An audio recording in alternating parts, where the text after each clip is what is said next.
చట్టాన్ని కంట్రోల్ చేయాల్సింది పోలీసులు. చట్టాన్ని పోలీసులు చేతిలోకి తీసుకోవడం ఏంటి? తప్పు చేసినోడికి కులం ఏంటి, మతం ఏంటి, అదొక్కటి చెప్పండి. గాంజా బ్యాచ్ నిన్న కూడా మా వాళ్ళు డిపార్ట్మెంట్ అంతా కూడా ప్రెస్ నోట్ కూడా రిలీజ్ చేశారు డీజీపీ గారు. అసలు వాళ్ళ మీద ఎన్ని రౌడీ షీట్స్ ఉన్నాయి? నాకే కాదండి, మీకు కూడా ఒక సోషల్ రెస్పాన్సిబిలిటీ ఉంది. ఒక విలేకరులుగా మీకు కూడా ఒకసారి తెనాల్లో వాళ్ళ తాలూకా నేచర్ ఏంటి, వాళ్ళ తాలూకా బ్యాక్గ్రౌండ్ ఏంటి అన్నది ఒకసారి చెక్ చేయండి. యాక్చువల్ గా ఒక గాంజా బ్యాచ్ పోలీస్ డిపార్ట్మెంట్ మీద చేయి చేసుకునేటప్పుడు దానికి కూడా వీళ్ళు రాజకీయ రంగు పులిమేసి దానికి కులాన్ని అంటగట్టి మతాన్ని అంటగడతా ఉంటే పోలీస్ డిపార్ట్మెంట్ ఎలా వర్క్ చేసుకోవాలి? ఒకసారి ఆలోచించాలి. ఇదే పోలీస్ యాక్షన్ తీసుకోలేదు అంటారు, ఏదైనా ఒక స్టెప్ ఫార్వర్డ్ వేస్తే ఈ రకంగా మాట్లాడతారు. అంటే నేనేమంటానంటే కొంత పని మా డిపార్ట్మెంట్ చేసుకునివ్వాలి. చట్ట ప్రకారం ఏం చేయాలన్నా పోలీసులకే చెల్లుతుంది. ఏ పోలీస్ అయినా చట్ట ప్రకారమే చేయాలి, చట్ట ప్రకారమే చేస్తారు, చట్ట ప్రకారమే చేస్తున్నారు. లాస్ట్ హోమ్ మినిస్టర్ చేతిలో గానీ సీఎం చేతిలో గానీ పోలీస్ డిపార్ట్మెంట్ ఉండేది కాదు, సజ్జల గారి చేతిలో ఉండేది. ఆ రోజు పరదాలు కట్టుకొని మా టీడీపీ వాళ్ళందరినీ కూడా హౌస్ అరెస్టులు చేసుకొని ఆ రోజు గాడి తప్పిన పోలీస్ డిపార్ట్మెంట్ ని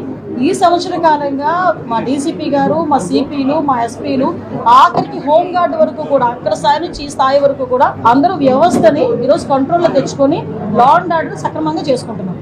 అది ప్రజలు కూడా గమనించారు.